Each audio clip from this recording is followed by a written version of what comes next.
அவர்களது பெயர்களை மிகப்பெரிய அளவிலும் அரசியல்வாதிகள் படங்களை விளம்பரப்படுத்தி புத்தகங்கள் வெளியிட்டு பெருமை பேசினார்கள். அரசியல் லாபங்களுக்காக மக்களாட்சி என்ற போர்வையில் மிகப்பெரிய உதவி புரிந்தவர்களையே அரசியல் காழ்ப்புணர்ச்சி காரணமாக தங்களை விட புகழின் உச்சியில் இருக்கின்றாரே என்ற காரணத்தால் நடிகர் திலகத்தின் பெயரையே வெளிவராது மூடி மறைத்த சுயநலவாதிகள்.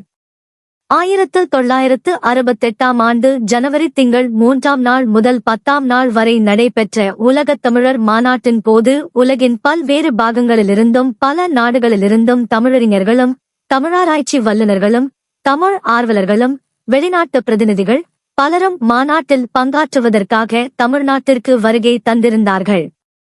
வெளிநாடுகளிலிருந்து வந்திருந்த பல நூற்றுக்கணக்கான பேரறிஞர்கள் அனைவரையும் வரவேற்று தனது சார்பாக தனிப்பட்ட சொந்த செலவில் அவர்களை கௌரவப்படுத்தும் விதமாக நடிகர் திலகம் அவர்கள் அனைவருக்கும்